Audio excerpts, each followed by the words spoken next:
Então, acompanhado de nossas orações, o Tiago vai pregar a palavra de Deus em nome de Jesus. Meus irmãos, a paz do Senhor. Amém. Se os irmãos puderem ficar de pé só um pouquinho, fazer um favor, para nós fazermos uma leitura. Gostaria que você abrisse a sua Bíblia no livro de Atos dos Apóstolos, no capítulo de número 2, por favor. Glória a Deus, glória a Deus. Enquanto você está localizando, eu quero agradecer ao Senhor por essa oportunidade tão maravilhosa de poder estar pregando mais uma vez, fazer aquilo que o Senhor colocou sobre a minha vida. Eu estou muito feliz. Agradecendo a Deus, eu quero agradecer ao pastor dessa igreja, o pastor Mário Sérgio. Obrigado, pastor. Obrigado, sua família. Muito obrigado. Também aos obreiros dessa casa, o irmão Gelson, que acho que não está, né? Está em Florianópolis. Ele me mandou uma mensagem para mim hoje, que me fez o convite, então eu fico grato pela vida dele também. Meu amigo Leonardo também, junto com a sua esposa, o casal que Deus levantou em Joinville, sendo uma bênção. Gustavo, demais obreiros.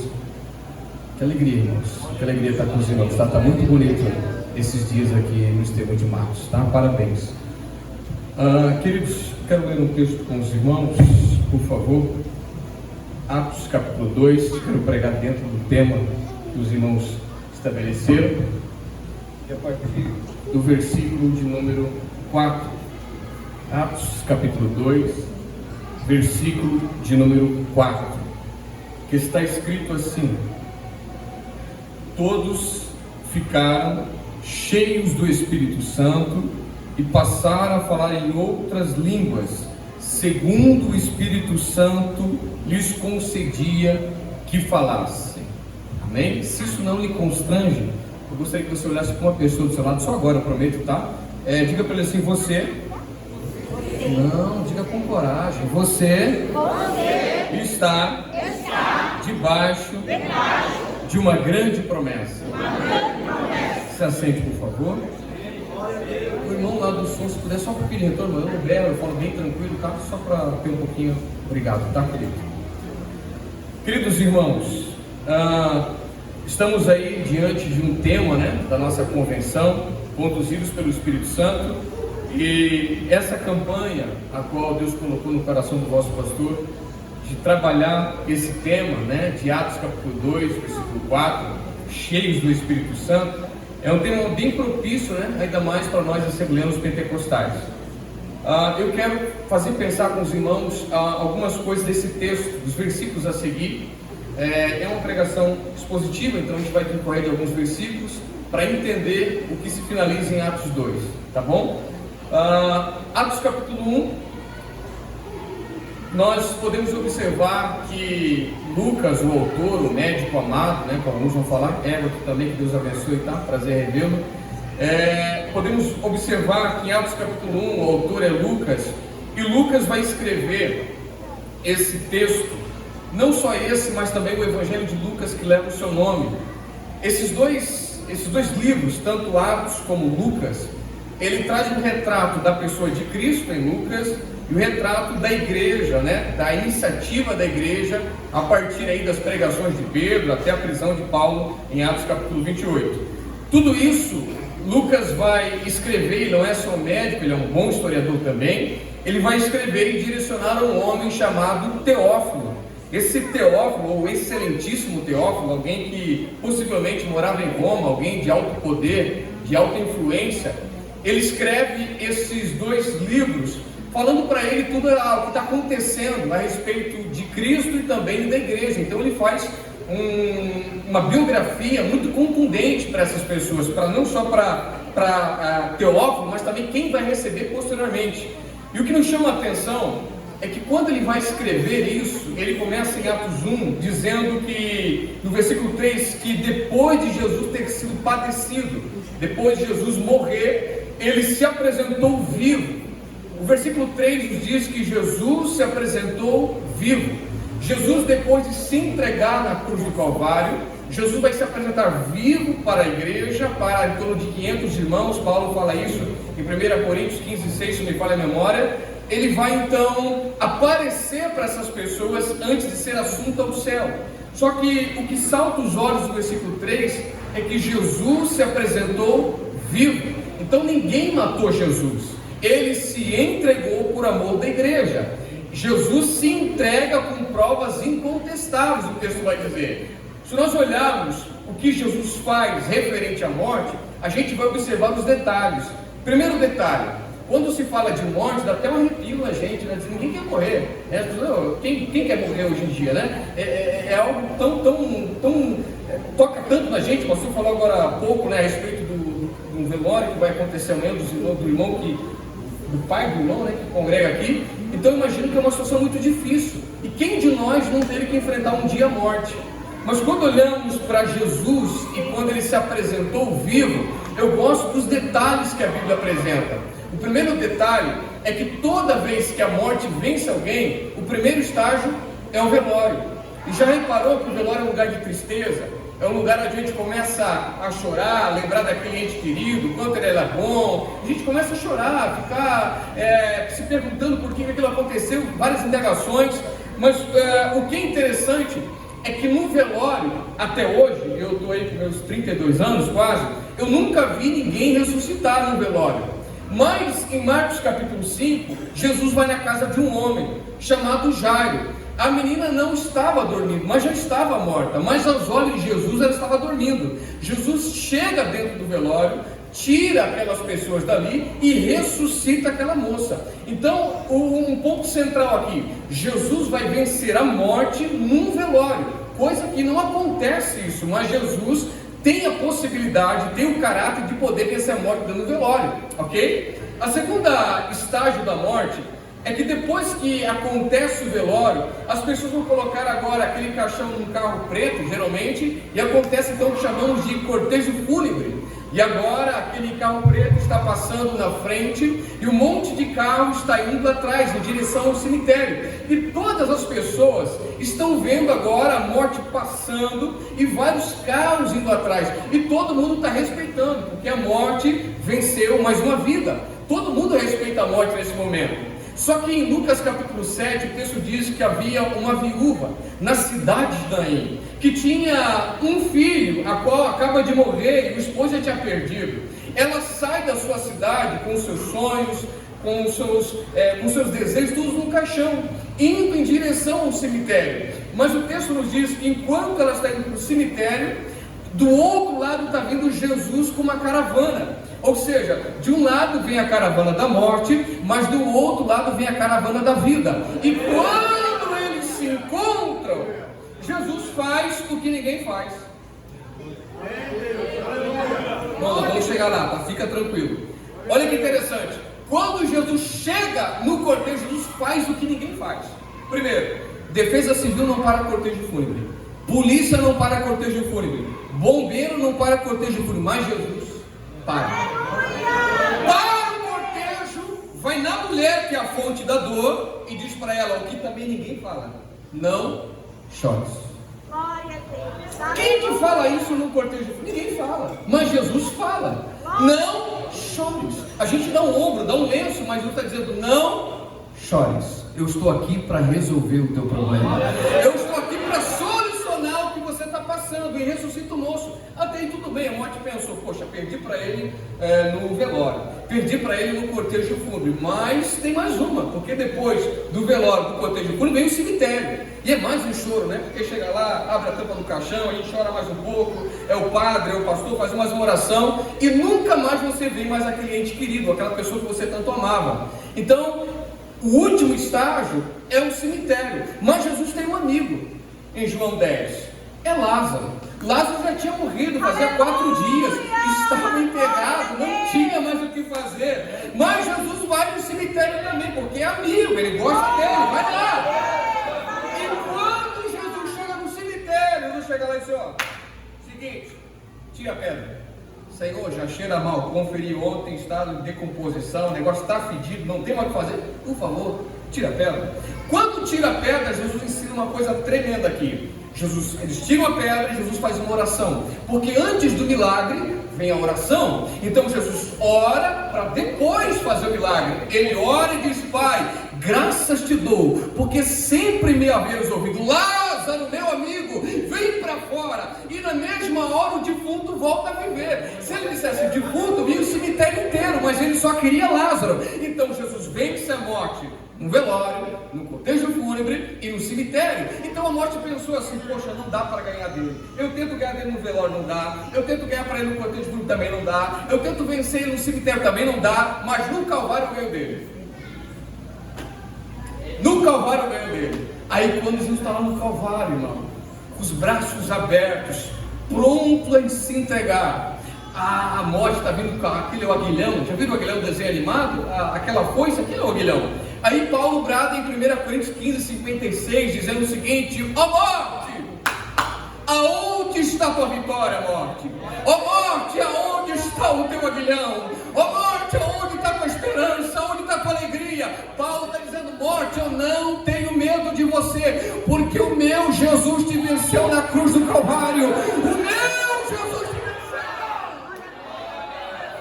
Aí no Calvário, a morte diz: agora eu acabo com ele. Agora eu perdi no velório, perdi no cortejo, perdi para ele no cemitério, mas no Calvário não está com nada. Ele está assim, já vai perder agora. Aí quando ela pega o aguilhão para matar Jesus, Jesus coloca a mão na cara da morte e diz: aqui não, Pai, nas tuas mãos eu entrego o meu espírito. A minha vida é mentira, mas eu dou por amor de Pai. Pegou, se apresentou vivo, porque não foi vencido pela morte. Glória a Deus. Essa é a primeira verdade do texto. Jesus vence a morte até mesmo em vários estágios. O texto diz, o autor escreve: se apresentou vivo com muitas provas incontestáveis. Jesus agora então sai de Jerusalém, os leva até Betânia. Em Betânia ele faz a promessa maravilhosa, dizendo: pessoal, é o seguinte, meu tempo aqui na terra se findou, os 40 dias já se deu, eu tenho que voltar para o Pai, mas eu virarei sobre vocês algo que não é inferior a mim, que não está maior do que eu, mas está no mesmo patamar. Eu enviarei sobre vocês o Espírito Santo da promessa. Eu enviarei poder sobre vocês. Irmão, é uma promessa linda e maravilhosa. Jesus começa a ser assunto ao céu, arrebatado. Aí quando Jesus está subindo, o texto diz que 2 varões vestidos de branco, ou 2 anjos, alguma tradução vai dizer, dizendo: ei, varões galileus, por que estão olhando para o alto? Esse mesmo Jesus que vocês estão vendo subir é o mesmo Jesus que vocês também vão obedecer. A maior promessa não é pregar, não é cantar, não é ter carro, não. A maior promessa, além da vida eterna, é que Ele vem buscar a sua igreja, Ele vem buscar um povo. Então nós precisamos entender que Jesus vai ser assunto ao céu, mas Ele dá uma regra: vou mandar poder, vou mandar coisa poderosa. Porém, todavia, no entanto, Ele vai dizer: esperem em Jerusalém, fiquem em Jerusalém e esperem a promessa do Pai. A promessa do Pai, mas quem manda sou eu. Mas esperem em Jerusalém. Ele está mandando esperar. E esperar na geração que a gente vive não é fácil. Eu trabalho muito com jovens, irmãos. Eu sei o quanto é difícil, não só na juventude, mas também na classe adulta. Até os anciões hoje vivem um pouco ansiosos. O sistema que a gente vive é muito difícil. A ansiedade tem tomado conta do nosso coração. Só que Jesus está dizendo para esperar. Ele não está dizendo para vir na quinta, no sábado. Ele está dizendo que vai esperar, mas não disse a data. Então esperar é necessário. E o esperar em Deus pode demorar ou pode ser imediato. Quer um exemplo? Simeão, terceira idade de ouro, congregava lá com os irmãos. Aí um dia o Espírito Santo que estava sobre ele revelou para ele: olha, tu não vai morrer enquanto não ver o Salvador, fica tranquilo, é promessa. Aí um dia ele está em casa, o Espírito Santo aparece para ele: rapaz, vai no templo, porque no templo tem promessa, vai no templo, porque o que eu te prometi está lá, vai lá. Aí quando ele chega no templo, vem Maria, aleluia, vem José, coloco na mão do Simeão velhinho já. Aí o Simeão olha aquela sempre antes, agora, Senhor. Podes pedir o teu servo em paz, segundo a tua palavra, porque os meus olhos já viram a tua salvação. Pode demorar ou pode ser imediato. João Batista, olha, eu não sou o Messias, não é eu não. Eu só preparo o caminho, eu sou só uma cana aqui, não, eu não sou nada disso, não, fica tranquilo. Quem quer, não, ele vai vir. Quando eu não saber quem é, eu não sou digno nem de desatar a sandália dos seus pés. Mas quando ele chegar, vocês vão saber quem que é. No outro dia, Jesus vai ser batizado por João Batista. Aí o João Batista, quem sabe, olha para ele aí, pessoal, lembra da profecia de ontem? Pois então, aí vem o Cordeiro de Deus que tira o pecado do mundo. Ele é a promessa, irmãos. Precisamos entender que esperar em Deus não é fácil, todavia é necessário. Tem muita gente hoje em dia que quer pular etapas. Conversei com uns pastores amigos meus do Rio de Janeiro, e eles dizendo, olha, aqui tem gente comprando carteirinha de pastor por R$150.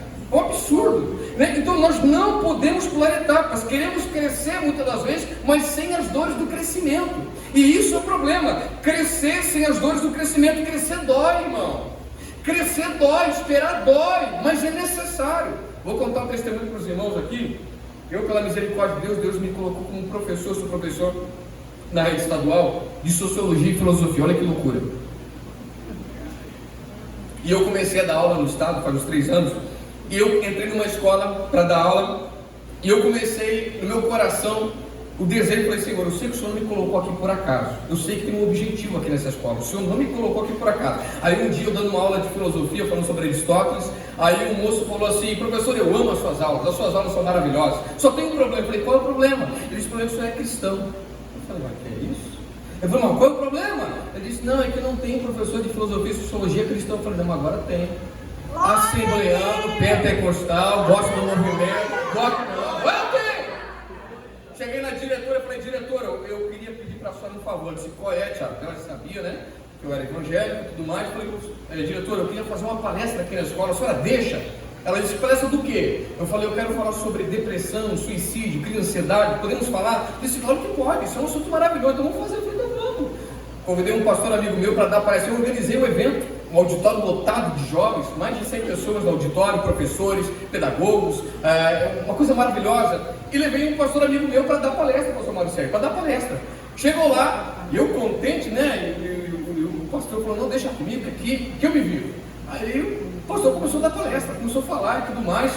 Aí tudo bem, falou sobre suicídio, depressão, até aí tudo bem. De repente ele soltou um filme, um pedaço daquela cena daquele filme do Paixão de Cristo, Mel Gibson, né? A gente chora porque é um filme muito forte, aquela cena de Jesus está sendo crucificado ali e tudo mais, sofrendo. E eu vi, quando eu comecei a olhar, eu vi professores chorando, eu vi alunos chorando, eu vi algumas secretárias chorando, alguns pedagogos chorando. Eu falei, Jesus, está nesse negócio, Jesus, que coisa linda, que coisa maravilhosa. De repente, irmão, o pastor começou a pregar, virou culto, a palestra virou culto, ele começou a pregar e tal, porque Jesus faz isso. Então eu falei, meu Deus do céu. Aí de repente, Tiago, a diretora está te chamando, o negócio está feio do teu lado. Eu falei, meu Deus, perdi o emprego. Cheguei lá, a diretora falou assim, que história é essa de fazer culto aqui na escola?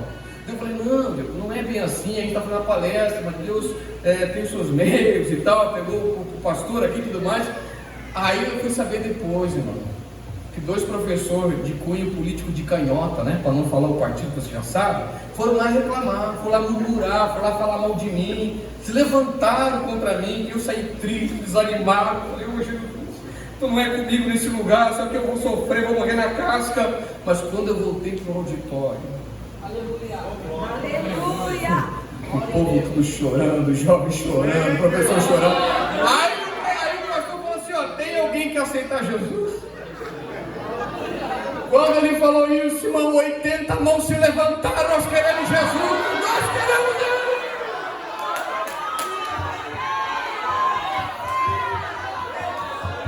Todo lugar é comum até Jesus passar por ele, irmão. Todo lugar é comum até Jesus passar por ele.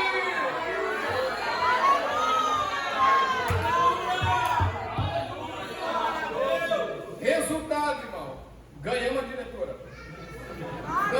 Agora tem um projeto lá, Sal da Terra e Luz do Mundo. O Sal da Terra é de manhã e Luz do Mundo é à tarde. Fizemos a professor com 4, está com 30. Ele disse, que coisa linda, né, Monte? Eu falei, é de Deus, é coisa linda mesmo, maravilhosa. Irmão, todo lugar é comum, até Jesus passar. Amém? Precisamos entender e crescer com as dores do crescimento. Mas vamos lá, vamos à frente. Eu ia falar sobre o batismo de João Batista e o do Espírito Santo. O batismo de João é de arrependimento, o do Espírito Santo é de poder. No batismo de João Batista é os batizandos que descem ao lugar do batismo, mas no batismo do Espírito Santo é o batizador que desce aos batizados. Glória! Mas eu preciso ir à frente, porque Jesus vai dizer no versículo 8, para nós encaminharmos para o fim: mas recebereis poder. Eu gostei da fala do irmão. Deus usou muito o Senhor ali para falar. Deus usou poderosamente. Eu senti muito Deus na sua vida. Quando o Senhor falou sobre isso, quando o Senhor falou a respeito do poder, porque o poder, né? Eu não sou nenhum especialista em grego, mas a palavra dunamis, e aí tem algumas variações para dinamis, aí para o português dinamite, é algo interessante. Porque o que Jesus está dizendo, quando eu chegar no céu, eu vou enviar algo poderoso sobre vocês.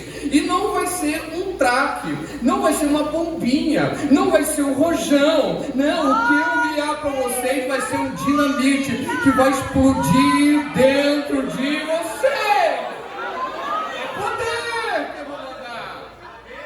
E recebereis poder, irmão. É coisa poderosa. Por isso que a gente, Deus toma, alguns, sai no mistério, tá tudo bem, irmão. Deus usa cada um. Eu sou mais tranquilo, eu vou mais chorar, mas tá tudo bem, irmão. Deixa o menino rodar conforme a vida. Deixa, irmão. Glória a Deus. Mas olha que interessante, irmãos. Vamos lá, versículo 14. Esse versículo aqui me chama a atenção. Versículo 14. Todos estes perseveravam unânimes em oração. Olha o que o texto diz. Todos estes perseveravam unânimes em oração. Agora vai apertar. Veja bem, Pedro, João, Tiago, André, Felipe, Tomé, Bartolomeu, Mateus, Tiago, filho de Alfeu, Simão, Zelote e Judas, filho de Tiago, mais algumas irmãs, alguns irmãos, vai ficar só 120, depois eu explico por quê. Eles vão orar, vão perseverar em oração, por quê? Porque querem poder. Então eles não voltam às velhas práticas. Pedro, Tiago e João não querem mais pescar. Mateus não quer mais cobrar imposto, não, eles querem poder. A gente quer manifestação do alto sobre a nossa vida. A gente quer carga de poder, a gente quer isso, a gente quer graça, a gente quer revestimento. Mas todos eles vão orar. Ou seja, Jesus promete o Espírito Santo, mas, todavia, no entanto, eles estão pagando um preço. Aí alguém vai dizer assim, não, Pedro, está errado. Porque o preço já foi pago na cruz do Calvário. Uma coisa não tem nada a ver com a outra. Preço de salvação é uma coisa, preço de ministério é outra, preço de ver uma vida pautada no Evangelho é diferente. Mas eles vão orar mediante aquilo que Jesus prometeu. Então, o que eu vou falar é chover no molhado, tá? Tudo bem. Não existe batismo, não existe poder, não existe revelação, profecia, se não haver oração. É chover no molhado, eu sei que é chover no molhado, é fácil isso, mas a oração faz parte dessa igreja, porque eles querem poder, mas estão orando para isso. Então veja bem, vamos lá. Quando a gente olha para a igreja primitiva, é uma igreja que orava, irmão, sim ou não? Sim. Atos 1, eles oram pela descida do Espírito Santo, ok? Atos 2, enquanto eles estão orando, o Espírito Santo desce. Atos capítulo 3, Pedro e João vão ao templo a fim de orar. Atos capítulo 4, versículo 31, e tendo eles orado, moveu-se o lugar. Atos capítulo 6, os apóstolos consagram a oração e a palavra. Atos capítulo 7, Estevão ora antes de morrer. Atos capítulo 8, Pedro e João vão a Samaria a fim de orar. Atos capítulo 9, Pedro ora por Dorcas. Atos capítulo 10, não me falha a memória, Pedro sobe a um terraço de uma casa a fim de orar. Atos capítulo 12, enquanto Pedro está preso, a igreja na casa da irmã Maria fazia constante oração, e na medida em que eles oram, Deus entra da prisão e tira Pedro. Eles não viram mais enquanto orar. Eles não viram, mas Deus estava entrando na prisão. Aí você quer orar e quer ver, não, você não precisa precisa ver enquanto ora. Você precisa orar e deixar que Deus faça. Não ore para ver um Deus agir, mas ore para ter comunhão com Deus que age. Glória a Deus, precisamos entender isso, irmão. Precisamos entender isso. Oração é fundamental, mas precisamos entender essa questão. A oração, os momentos de oração, era uma igreja que orava. Vou falar uma coisa para os irmãos, eu não sou muito de testemunhar, mas hoje Deus colocou no meu coração de falar algumas coisas. Eu já encerro, pastor, 2 minutos já encerro. Eu estava em viagem, uns meses atrás, na cidade do Rio de Janeiro. Eu nunca peguei metrô, talvez os irmãos já andaram de metrô, né? A gente aqui em Joinville só usa hábito, né? Que o pessoal fala, sabe como que é pobre, né? Quando vê uma coisa nova, quer logo usar. Aí eu cheguei, comprei um bilhete lá no metrô, numa estação chamada Cantagalo, não conhecia nada no Rio. E eu tinha que ir para a estação chamada Maracanã. E eu falei, como que eu vou para lá, Jesus? Eu não conheço ninguém aqui. Se eu falar o sotaque joinvilense, o tu, vai toda a vida reta, eu estou lascado. Vão me descobrir e já era. Vão me roubar, vão me assaltar, vão levar o que eu não tenho. Aí eu falei, Senhor, me dá uma estratégia. Aí daqui a pouco comecei a olhar para lá, olhar para cá. Olhei uma senhora, muito bem vestida. Olha essa mulher, acho que é crente, só pode. Eu falei, minha senhora, desculpa a minha pergunta, bom dia primeiramente. Ela disse, bom dia. Eu falei, minha senhora, a senhora tem cara de crente. Deixa eu fazer uma pergunta para a senhora. Eu queria ir para a estação Cantagalo, a estação Maracanã, como que eu faço para ir? Ela disse, moço, estou indo para lá também, vamos junto. Eu falei, então vamos. Irmão, entrou na plataforma, eu e aquela mulher, e eu olhando para ela, olhando para mim, olhando para ela, olhando para essa mulher crente. Eu falei, minha senhora, desculpa a minha audácia, mas eu falei anteriormente, a senhora é uma mulher de Deus, né? A senhora é crente, fala para mim, por favor, algo me diz que a senhora é crente. Ela disse, eu sou, graças a Deus. Eu falei, glória, eu já me animei, né? Eu falei, a senhora congrega onde? Eu disse, eu congrego na Igreja Batista aqui do Rio de Janeiro. Eu falei, glória a Deus. Eu disse, você? Eu congrego na Assembleia de lá de Joinville. Ela disse, glória a Deus. Irmão, quando encontra um crente com outro crente, esquece. Entrando dentro do vagão, começamos a conversar e conversa, nunca vi tanto papo, né? Conversa. Ela disse, irmão Tiago, eu estou passando uma situação difícil na minha vida. Eu estou desesperado. Eu falei, mas qual que é a situação? Ela disse, o meu filho está se separando, meu esposo não quer mais para a igreja, eu não sei mais o que eu faço, eu oro dia e noite, eu não sei mais o que fazer, você pode nos ajudar em oração? Eu falei, claro que eu oro. Chegando no hotel, em casa, eu oro. Disse, não. Eu falei, como não? Aqui no Rio de Janeiro é diferente. Eu falei, meu Deus. Ela disse, não, a oração tem que ser agora, e vai ser via WhatsApp. Aí eu falei, nunca orei, mas daqui que eu vou orar. Então, né? Eu comecei a orar, falei, Deus, toca nesse casamento, Senhor, renova esse homem. E fui orando. De repente, irmão, aquela mulher começou a chorar, nunca vi chorar tanto, porque o crente eu nunca vi, né? Parece ter uma caixa d'água dentro da cabeça para chorar tanto. E ela chorava, eu chorava, irmão. De repente eu senti que mudou o clima dentro do vagão. Eu senti que mudou o clima dentro do vagão, irmão. Aquela mulher começou a chorar, falar língua estranha, dar uns mistérios assim. Eu falei, quer saber, mudar lugar também. Comecei a chorar, falar língua estranha, mas se abraçando e orando. Ninguém entendendo nada, mas dentro de mim, bradando a palavra de Jesus. Onde tiver 2 ou 3 reunidos em meu nome, ali eu estarei no meio deles. Lugar é comum. Pode ser o comum do dia a dia, mas era alguém que precisava de uma oração. Ok? Eu não posso ir mais além, irmão, mas para finalizar, por favor, capítulo 2 agora. Ao cumprir-se o dia de Pentecostes, estavam todos reunidos, por favor, no mesmo? Irmão. A promessa só se cumpriu porque estavam no mesmo propósito, mesma oração, mesma graça. Pastor, estou do teu lado. Obreiros vão pegar juntos. Ciclo de oração, vamos orar. Vai chegar nos termos de Matos a promessa, mas a união precisa estar solidária. União, juntos.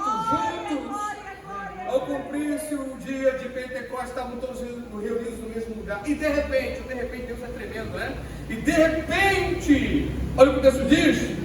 Como um vento veemente, impetuoso, encheu toda a casa onde estavam reunidos, e foram vistas sobre eles línguas como de fogo, a qual pousou sobre cada um deles, e todos,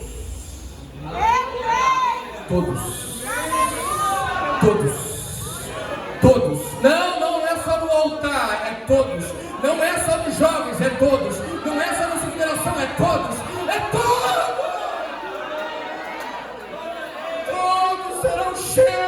Espírito Santo. Todos cheios do Espírito Santo, meu Deus.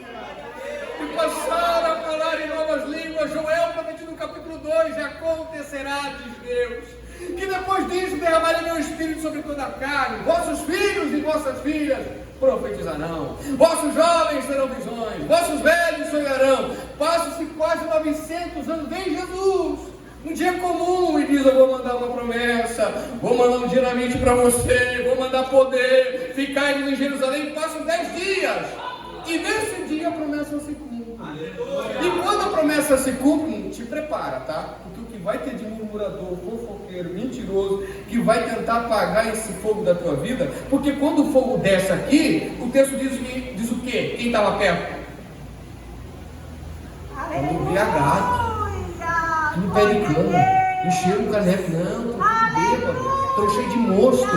Aí o Pedrão cheio do Espírito Santo, embriagado nada, louco, pois é 9 horas da manhã, nós estamos cheios da presença, nós estamos cheios de culpão, é da graça. Se coloca de pé, irmão, se coloca de pé, por favor. Na calavaçura, na calavaçura,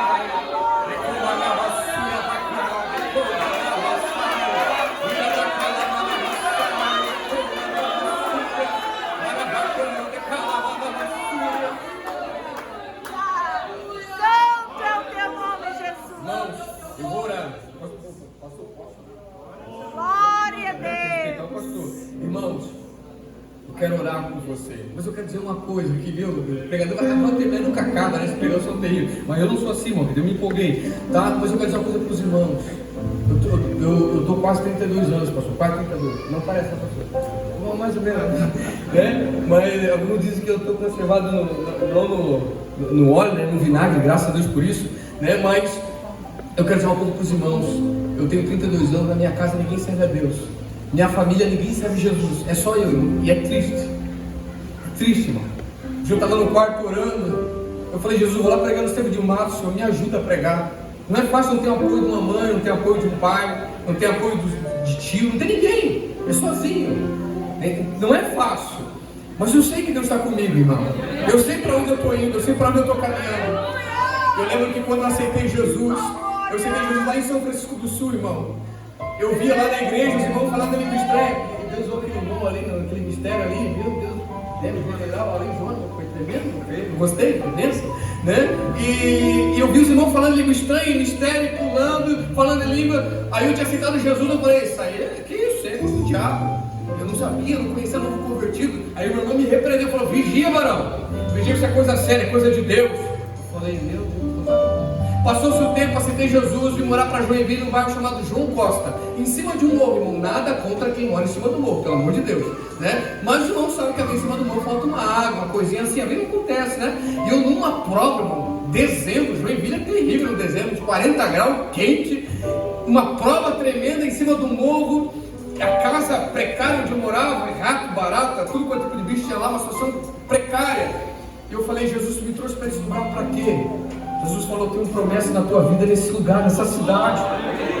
Irmãos, eu saí da casa e desci o morro para procurar uma igreja para congregar. Aí eu vi uma igreja bem pequenininha ali no João Costa, chamada Ebenezer, uma igreja bem pequenininha, irmão. Aí tinha um ar-condicionado de 60 mil BTU, que nem aquele ali. Eu falei: coisa linda, calor eu não passo, vou ficar por aqui mesmo, né? Aí cheguei num culto da vitória, irmão. Culto da vitória, um moço, 18 anos pregando, e Deus usando ele falou: quem quer uma oração? Eu falei: na hora, porque, irmão, quando fala de oração, eu sou o primeiro. Aí pra frente, eu falei: não, eu quero oração.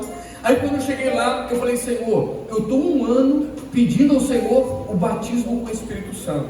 Eu tenho o Espírito Santo, mas um dos dons do batismo é o falar línguas, uma das evidências. Nós assembleanos, declaração de fé, cantamos assim. Eu falei: Senhor, eu quero falar línguas estranhas. Eu preciso, todo mundo fala, porque eu não falo, eu quero, Senhor. Aí o moço começou a pregar e fez um apelo para oração. E eu fui lá na frente. Quando cheguei lá na frente, veio um monte de pastor orar. Sabe o que aconteceu, irmão? Nada. Eu saí triste, murmurando. Falei: meu Deus do céu. Mas me lembrando de Eclesiastes 3:1, que é um tempo determinado para todas as. Glória a Deus. Voltei para o banco. Falei: Jesus, não foi hoje, vai ser amanhã. Se não for amanhã, vai ser no outro dia. Mas o Senhor vai me batizar um dia. Aí de repente, irmão, quando o pastor foi dar a bênção apostólica, o pastor falou: irmãos, não sei o que aconteceu. mas eu tenho que fazer mais uma oração. E é tremendo quando Deus pega os pastores assim, né? É tremendo. Ele falou, eu sei que Deus fazer mais uma oração. Eu falei, Jesus, é agora. É agora.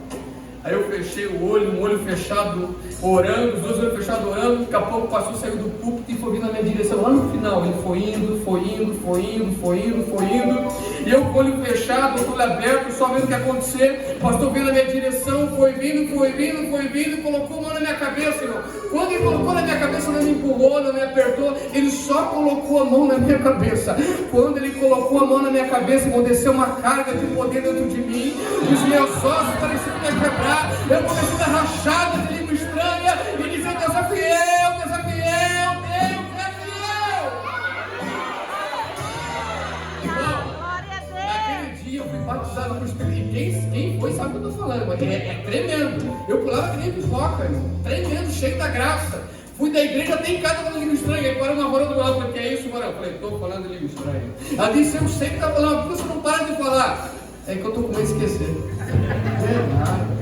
Aquilo era tão precioso para mim, pastor, que eu não queria perder por nada, irmão. Eu falava língua estranha em casa, eu dirigia carro, eu falava língua estranha, quase que no papel para não esquecer, porque eu amava aquilo.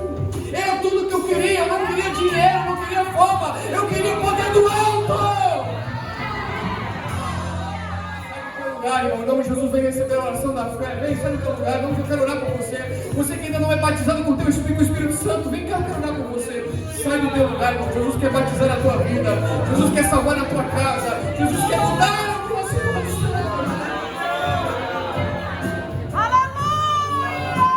Glória a Deus! Batiza Jesus! Eu sei que Deus está comigo nessa palavra, irmão. Eu quero orar por você, vai entregar o microfone ao pastor, já passei o tempo. Eu quero orar por você, irmão. Cadê você? Eu preciso orar pela sua vida.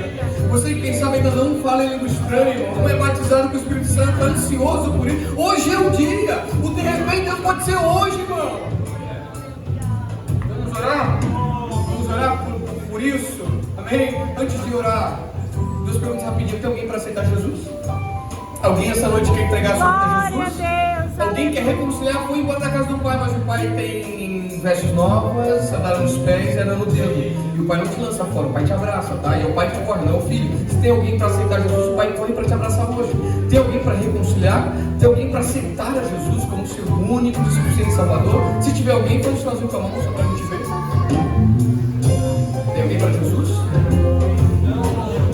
Não? Se você quiser conversar com o pastor depois, fique à vontade. Então vamos orar, agradecendo a Deus por esse momento, né, que Deus falou conosco, eu acredito. Vamos orar, feche os olhos. Senhor, a palavra é tua, Senhor. Deus maravilhoso, O poder é teu, aleluia. Senhor, a manifestação é sua, Senhor.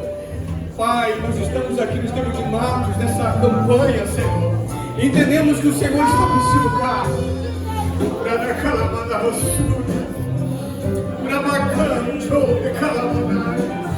Eu sei que o Senhor está falando no nosso coração de alguma forma, Senhor. E a minha oração é que o Teu Espírito Santo venha movimentar algumas coisas. Que o Teu Espírito Santo venha movimentar o coração da Tua serva, Senhor.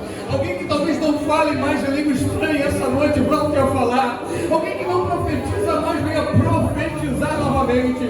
Senhor, quem sabe essa chama está quase se apagando, mas existe um vento do alto, Senhor, que acende a chama novamente. O vento do Espírito Santo renova as energias novamente. Senhor, toca, faz o impossível, Senhor, aquilo que não podemos e não somos capazes, para a glória do Teu santo nome, Senhor. Aleluia! Glória a Deus, aleluia. Espírito Santo de Deus. Aleluia. Até que